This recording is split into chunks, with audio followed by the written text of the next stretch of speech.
France est en guerre, les hôpitaux sont débordés, les centres de réanimation débordent, c'est une catastrophe, on n'a plus de lits, c'est terrible, c'est la guerre. 4 mois plus tard, concrètement, qu'est-ce que vous avez fait? Est-ce que vous avez construit un seul hôpital? Rien. Est-ce que vous avez fait des tentes pour accueillir des malades supplémentaires? Que dalle. Est-ce que vous avez donné du matériel pour les centres de réanimation? Que dalle. Par contre, quand c'est la Coupe du Monde de foot, vous faites des stades en 15 jours, ça sort du sol comme des champignons. Les stades, ils les font en 3 semaines. En Chine, ils ont fait un hôpital en 10 jours. Nous, ça fait 4 mois, on n'a même pas des couvertures en plus. Un oreiller non plus? Bon, bah écoute, c'est super, hein, vive la France. Et arrêtez de nous balancer de la poudre aux yeux pour camoufler vos incompétences à parler de l'islam H24, c'est terrible. Les femmes voilées, les piscines séparées pour les femmes, le séparatisme, les extrémistes, les hommes qui se touchent en caleçon après, c'est un signe de radicalisation. Vous allez arrêter de casser les couilles aux musulmans, mais c'est quoi ce bordel? Là, si ça continue à ce rythme-là, ils vont dire que le coronavirus il a muté et que les musulmans ont créé une bactérie qui s'appelle le Hamid-19. Nous sommes avec Jérémy qui a été infecté par le Hamid-19. Pouvez-vous nous raconter votre calvaire, Jérémy?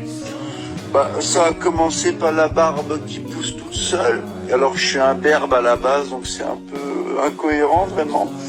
Et après, les premiers symptômes, j'ai dit des mots d'arabe en pleine nuit. Je me réveillais, Allahu Akbar. Et là, vraiment, c'était vraiment difficile. Et le point final, ça a été quand je mangeais avec maman. Elle m'avait préparé un cassoulet, c'est une bonne vivante, maman. Et puis là, d'un coup, il y a une phrase qui est sortie. Ashhadu an la ilaha illallah wa ashhadu anna Muhammadan Rasulullah. Le verdict était sans appel. Maman a appelé les pompiers. C'était le Hamid-19. Mais aujourd'hui, ça va beaucoup mieux. Hein. Je vais à la chasse avec mon berger allemand et je fais de la pétanque avec papa. Voilà, c'était Jérémy qui a été infecté par le Hamid-19. Laissez les musulmans tranquilles, c'est insupportable. On a l'impression qu'il n'y a que eux qui existent dans le monde. Vous les massacrez H24. Là, je m'adresse au peuple de France. Il faut qu'on défende nos frères musulmans. Ce sont des Français à part entière comme nous. C'est comme si on laissait un gamin à l'école se faire tabasser par 10 personnes et qu'on réagissait pas. Il faut qu'on les défende. D'accord?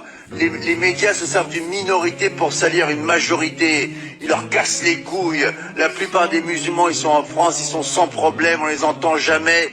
Ils veulent une vie tranquille comme vous, comme moi, comme nous tous.